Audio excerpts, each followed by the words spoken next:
नमस्कार, मैं जितेंद्र चौधरी और आप देख रहे हैं द बिग वाई मीडिया। हमारे साथ मौजूद है लाडनू से 2 बार के विधायक मुकेश भाकर। हम मौजूद हैं नागौर लोकसभा सीट पर। यहाँ हम जानेंगे क्या स्थिति है इंडिया गठबंधन की, कितना चैलेंजिंग ये चुनाव उनके लिए होगा।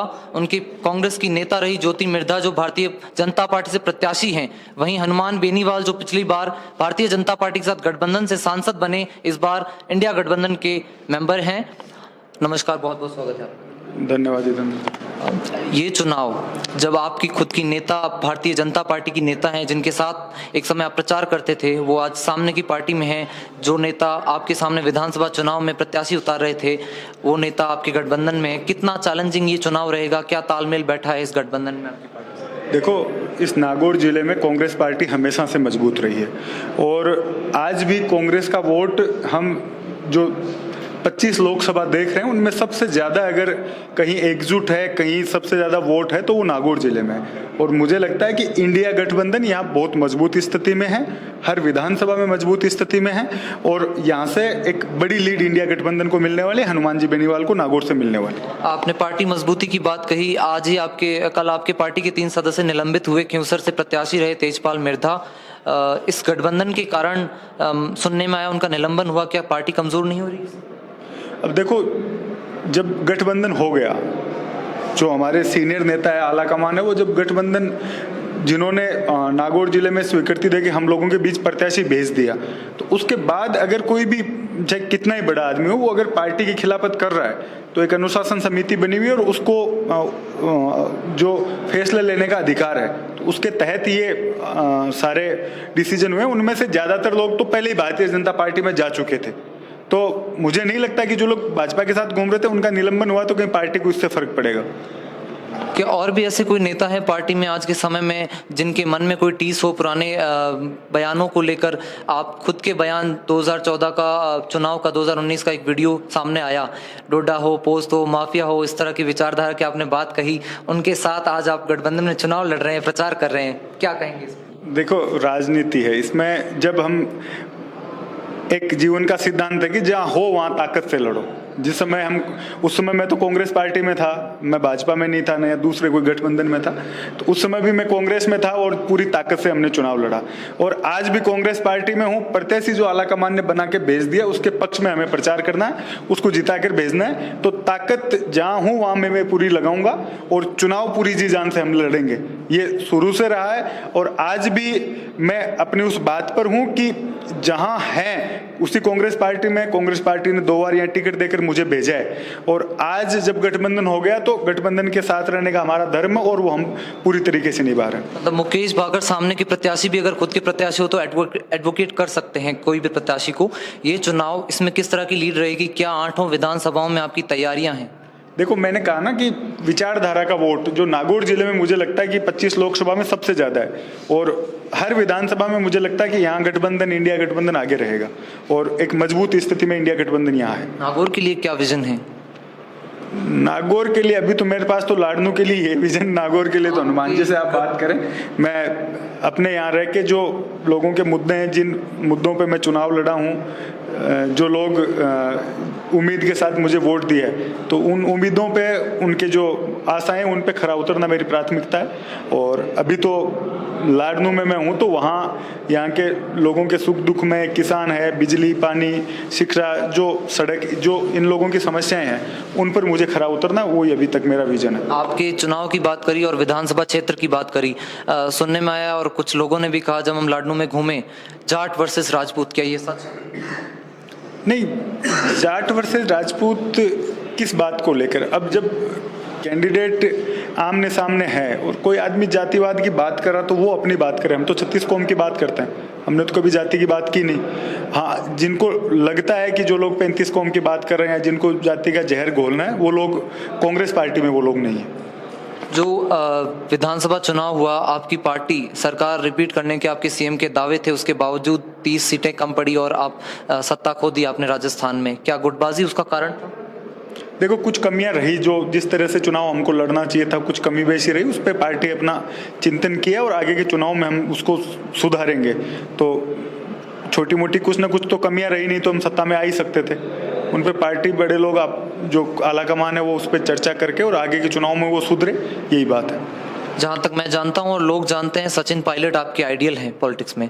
क्या कारण रही, शुरुआत कहाँ से हुई, सचिन पायलट ही क्यों? देखो, जिस नेता की कार्यशैली, जिस नेता के काम करने का तरीका और जिसके सिद्धांत और जिसके साथ रह के आप अपनी ताकत लगा सकते हो, ये सब चीज़ें पायलट साहब में है। और उनके साथ जब वो यहाँ पीसीसी अध्यक्ष बन के आए और मैं NSY का प्रदेश अध्यक्ष था, उस समय से उनके साथ मेरा जुड़ाव है और आज तक अटूट है। और मुझे लगता है कि इस जीवन में मेरा उनके साथ रहेगा। तो कोई वजह ये नहीं होती कि हर चीज़ की तर्क और वो नहीं होते कि आप क्यों किसके साथ हो। जिसकी कार्यशैली पसंद है, जिस नेता का काम पसंद है, जिसके साथ रह के आपको ये लगे कि आप जन सेवा अच्छे से कर सकते हैं, उन सब बातों के कारण मैं पायलट साहब के साथ हूँ। पॉलिटिशियंस को अमूमन हम देखते हैं तो उनके मन में होता है कि मैं नेता बनूं, मैं आगे बढ़ूं और बाकी सब मेरी छत्र छाया में रहे। मुकेश भाकर सुनने में आया छात्र राजनीति से और अपने यूनिवर्सिटी के टाइम से जो लोग उनके साथ थे, उनको साथ लेते हुए किसी को अध्यक्ष बना रहे हैं, किसी को चुनाव लड़वाने की तैयारी करवा रहे हैं। कुछ आपके साथी हैं, वो सांसद का टिकट भी उन्हें मिला है जयपुर ग्रामीण। तो इस तरह का भाव नेचर कहाँ से? देखो, छात्र राजनीतिक यूनिवर्सिटी इलेक्शन के बाद NSY का मैं प्रदेश अध्यक्ष बना और उसके बाद यूथ कांग्रेस का भी अध्यक्ष रहा। पार्टी ने मुझे टिकट दिया, MLA का, यहाँ चुनाव लड़ने आए, लोगों ने भरोसा किया। लेकिन आप संगठन में हो, कांग्रेस पार्टी में हो और आप लोगों को अगर आगे नहीं बढ़ा रहे हो या खुद के परिवार को या खुद ही हमेशा आप लोगों को खुद को ही सब कुछ चाहिए, तो मैं समझता हूँ कि राजनीति में ये कहीं भी वो आदमी सफल नहीं होगा। आप टीम बनाकर उन जहाँ जिस आदमी की मदद कर सकते हो उसकी मदद करनी चाहिए। और कितने लोग हम लोगों ने जिन्होंने छात्र राजनीति शुरू की और काफ़ी लोग उसमें से सफल हुए, कई लाइन में भी हैं। और एक शुरू से ये खुद की कार्यशैली भी रही है कि किस तरह से हम नए लोगों को और ला सकते हैं, क्योंकि यूथ जो है अगर वो आएगा, जो पुराने लोग मान लो जो सेवा में सक्षम नहीं है या बार बार चुनाव हार रहे हैं या जिनको लोग पसंद नहीं कर रहे हैं, तो उनकी जगह युवा आने चाहिए। ये शुरू से रही है और बहुत से सारे लोग साथ वाले सफल हुए, कुछ लोग लाइन में आगे भी होंगे। तो ये तो एक अगर आप संगठन की राजनीति कर रहे हो, पार्टी पॉलिटिक्स कर रहे हो, अपने को अगर आप राजनीति में हो तो मेरे हिसाब से इस लाइन पे चलो तो ज़्यादा ठीक है। नहीं तो सिर्फ खुद और खुद के परिवार को बनाने वाले लोग ज़्यादा दिन नहीं सफल हो पाते। इनडायरेक्टली क्या ये मुकेश भाकर कैडर बन रहा है कांग्रेस में? नहीं, ये तो पार्टी का कैडर है, विचारधारा का कैडर है। ये तो सब साथ में जो लोग राजनीति करें, कुछ चीज़ें हमें आपस में दूसरों से सीखने को मिलती है, कुछ हम लोगों को सिखा पाते हैं। तो ये एक सारे लोग वही लोग हैं, हम लोग एक विचारधारा के लोग हैं जिनको भाजपा का सामना करना है। और आज जिस दौर में लोग पार्टी छोड़ के भाग रहे हैं, चाहे दबाव में हो, चाहे ताकत उनको चाहिए हो, उस दौर में युवा ही वो हैं इस राजस्थान में जो इस पार्टी के साथ खड़े हैं। और मैं समझता हूँ काफ़ी लोग सफल हुए हैं और आगे हम लोगों को भाजपा से लड़ना। आपके एक दोस्त को टिकट मिला है जयपुर ग्रामीण से, अनिल चोपड़ा। फर्स्ट जो पहला चरण है 19 अप्रैल, नागौर में भी चुनाव तब है और जयपुर ग्रामीण में भी। मुकेश भाकर ज़्यादा कंसंट्रेशन कहाँ करने वाले हैं? देखो, ये कर्मस्थली है तो मुझे नागौर तो देना ही पड़ेगा समय, लेकिन फिर भी फ़ोन पे जिन लोगों को मैं वहाँ लगा सकता हूँ उनको मैंने वहाँ कहा है सब लोगों को कि वहाँ मदद भी करें। और कुछ लोग अब सिर्फ सभाओं में जाकर मैं भाषण दे दूँ, क्योंकि बड़े लीडर आ रहे हैं तो लोग उनको सुनने आ रहे हैं, तो मेरे भाषण से वहाँ फ़र्क नहीं पड़ेगा, लेकिन जितने लोग मैं वहाँ जोड़ पाऊँ वो मेरी प्राथमिकता, वही कार्यशैली है। तो कुछ जगह जहाँ कमजोरी वहाँ मीटिंगें रखी है मैंने, तो एक दिन का समय निकाल के बीच में वहाँ भी जाऊँगा। और बाकी जैसे अभिमन्यु पूनिया जी है, रामनिवास गावड़िया जी है और जितने भी लोग हमारे साथ के हैं, वो सब अपना अपना समय तोल मोल के, कुछ विधानसभा में, कुछ वहाँ हम सब लोग दे रहे हैं। तो मुझे लगता है कि बहुत अच्छी स्थिति में जयपुर ग्रामीण की सीट है और काफ़ी कम उम्र में मैं समझता हूँ कि चोपड़ा जी को सांसद बनने का मौका मिलेगा। और ये कांग्रेस पार्टी है जिसने युवाओं को मौका दिया।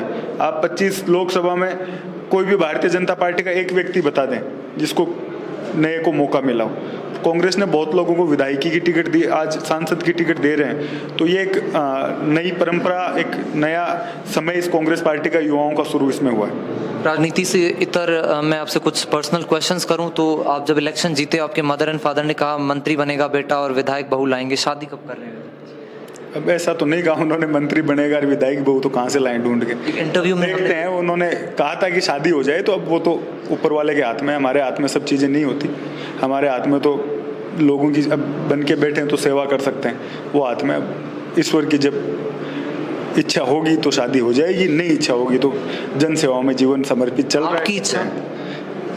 हमारी इच्छा से नहीं होता कि आप खुद की इच्छा, जिस पब्लिक लाइफ में हो तो आप उसके बाद आपको समय मिलता है नहीं मिलता है, क्या प्राथमिकताएं आपकी है, तो मैं समझता हूँ देखें क्या ईश्वर की आदेश होता है कि होना नहीं होना। लेकिन मैं अभी अपने जीवन से खुश हूँ कि मैं लोगों के बीच समय ज़्यादा दे पा रहा हूँ, और मुझे लगता है कि परिवार और ये सब होने के बाद आदमी थोड़ा कमज़ोर भी पड़ता है कि समय ज़्यादा नहीं दे पाता, परिवार की ज़्यादा सोचना पड़ता है। तो अभी तो ये मेरा जो सारे लोग हैं, शादी कमजोरी है मतलब फ्यूचर में, फ्यूचर अगर ये आपकी शादी होती तो मैं आपकी वाइफ से ये क्वेश्चन जरूर मुझे लगता है, बाकी देखो हर आदमी का अलग है, यहाँ जितने लोग पैदा होकर आए उनकी तकदीर अलग है, उन लोगों का जीवन अलग है, सोचने का अलग है। मुझे ये लगता है पर्सनली कि अगर मैं जब तक शादी नहीं करूं तब तक ज़्यादा समय दे पा रहा हूं, तो नहीं करूं तो ज़्यादा ठीक है। लोगों के बीच जो जीवन अपना लिया उसी जीवन में जीवन कट जाए तो ज़्यादा अच्छा है। युवा विधायकों की श्रेणी में आते हैं, युवा भी जानना चाहते हैं राजस्थान के कि जिस तरह से नॉर्मल युवा अपनी लाइफ जीते हैं, घूमते हैं, ट्रिप्स पे जाते हैं, शौक होते हैं,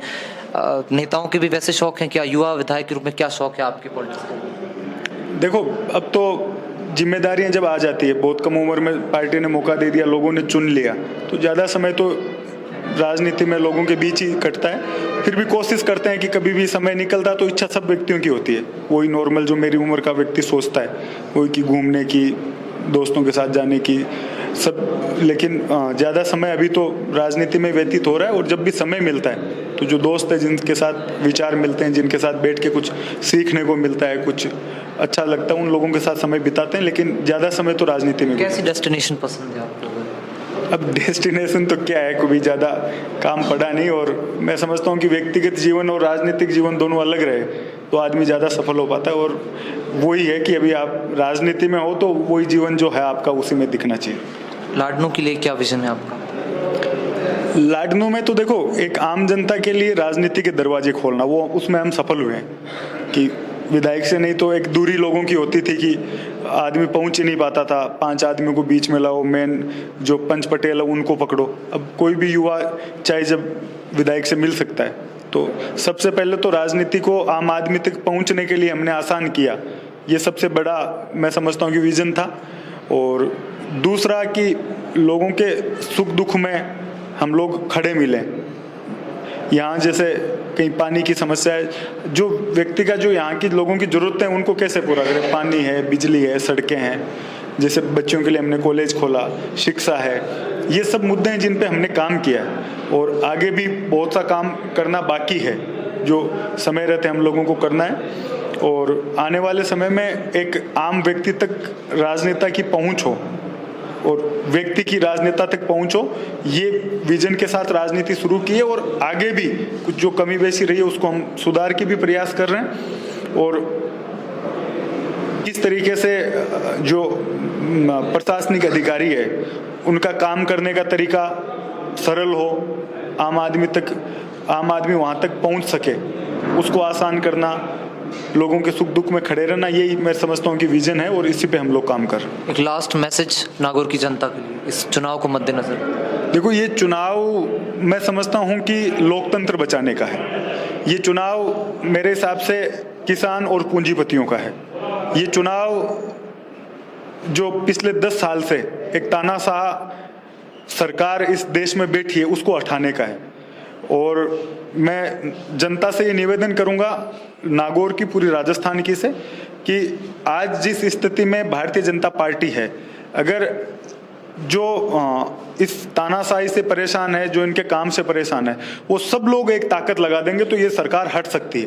तो उसके लिए इस चुनाव को जनता को लड़ना चाहिए और खुद का चुनाव समझ के लड़ना चाहिए। बहुत बहुत धन्यवाद आपका। ये थे हमारे साथ लाडनू से 2 बार के विधायक मुकेश भाकर। बने रहिए हमारे साथ और अपडेट्स के लिए।